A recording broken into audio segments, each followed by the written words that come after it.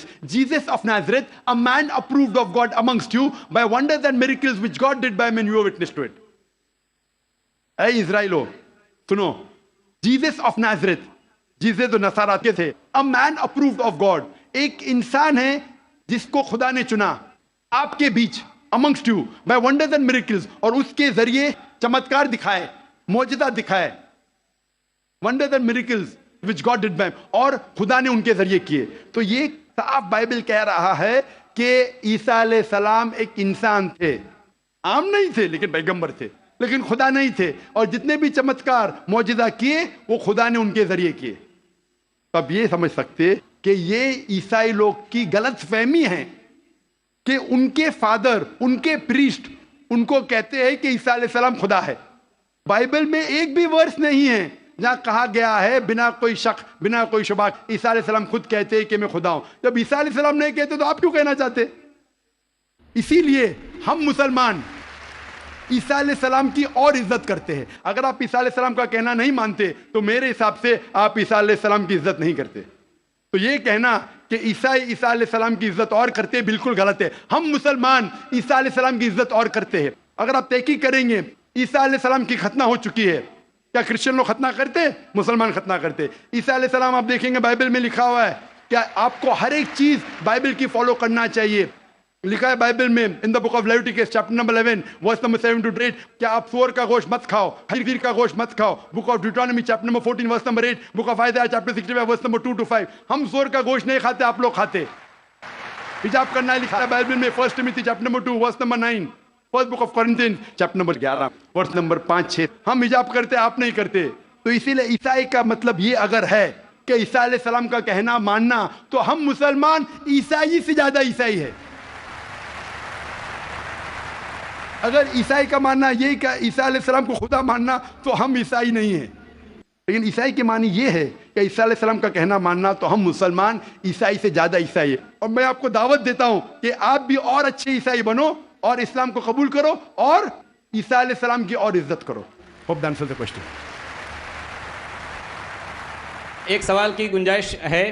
میں سکھ بھائی سے کہنا چاہتا ہوں کہ آپ اپنا سوال مختصر طور پر اور شارٹ میں کریں. میں کہوں گا میرا یہ سوال یہ ہے کہ ہمارے سکھ دھرم اور ہندو دھرم میں جانور کا گوشت کھانا سخت منع ہے. گرو نانک صاحب نے ایک دم سخت منائی دی ہے.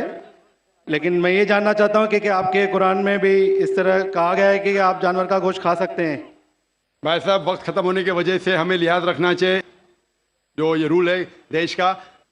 قرآن مجید میں کئی آیتیں, سورہ نحل سورہ نمبر 16 میں, سورہ مائدہ سورہ نمبر 5 آیت نمبر 1 میں, جہاں لکھا گیا ہے کہ وہ جانور جو حلال ہے, جو چوپائے ہے, مثال کے طور پہ بھیڑ, بکری, گائے, اس کا گوشت کھا سکتے ہیں. جو ممانعت ہے وہ سور کا گوشت. اس کے علاوہ جو بھی ہربیورس اینیمل ہے, جو گھاس پھوس کھاتے ہیں, وہ جانور کو اگر برابر سے ذبح کیا گیا ہے اس کو آپ کھا سکتے. اور معلومات کے لیے آپ میرا ڈیبیٹ دیکھیے, از نان ویج فوڈ پرمیٹڈ اور prohibited for the human being. وآخر دعوانا الحمدللہ رب العالمین. ایک ضروری اعلان. آپ نے الحمدللہ صبر کا دامن تھامے رکھا اور ساتھ دیا اس پروگرام کو کامیاب بنانے میں. اب آخری وقت ہے ابھی جانے کا, سب لوگوں کے نکلنے کا. ایگزٹ ایک ہی ہے, اس لیے انتہائی اطمینان کے ساتھ مسلمان وہ ہے جس کی زبان اور ہاتھ کی تکلیف سے دوسرا مسلمان بچا رہے. اس لیے اطمینان کے ساتھ, آہستگی کے ساتھ تشریف